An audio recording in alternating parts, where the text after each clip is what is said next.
Hi, my name is Lynn. I've been coaching since 2004 and training coaches since 2006.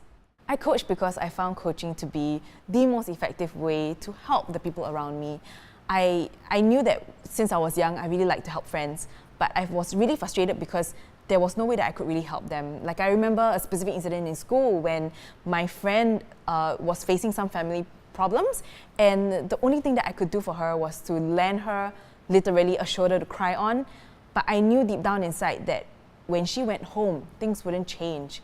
So when I first encountered coaching, first of all, as a coachee, I was blown away by the kind of change that coaching could do for myself and in my life.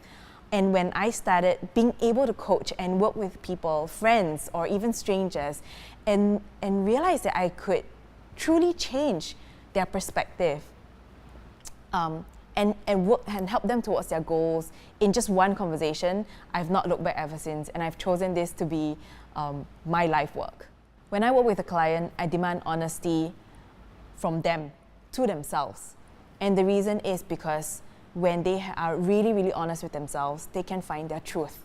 And the truth is what sets them free from the kind of challenges or the limitations that they face that are stopping them. This truth is often buried in the busyness of our lives. Like, there's so many things around us that distract us. And given that we have so many roles to play in our everyday life, sometimes we just need that quiet, sacred, honest space where somebody is listening and somebody demands that they find out what's really true for them, to be able to then take action, and or at least if they're not ready to take action, to be able to begin to think in a different way. And I found this to be really useful in all the clients that I've worked with. The first one being a board of directors that I worked with in Indonesia, and they run one of the largest organizations there.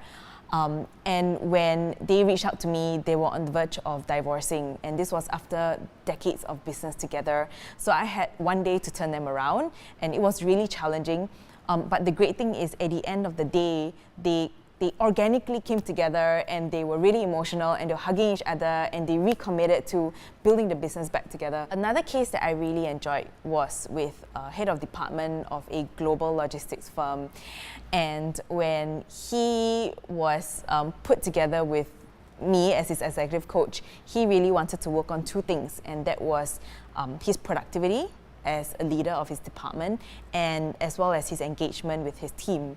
And so we worked together for about 10 months, and at the end of the 10 months, there was a huge increase in his productivity. He shaved at least 2 days a week, just being more effective. And the other thing is, his department won an award that he's been coveting for many years.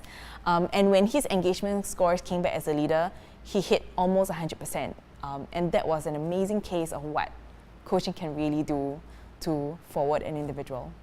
When I coach, I come from a space of deep care, and that is deep care for the client or my mentee, being really interested in who they are and why they are like that, and why they are facing certain situations in their life, their strengths, their weaknesses, and more importantly, their potential to be able to break through those to become who they really want to be.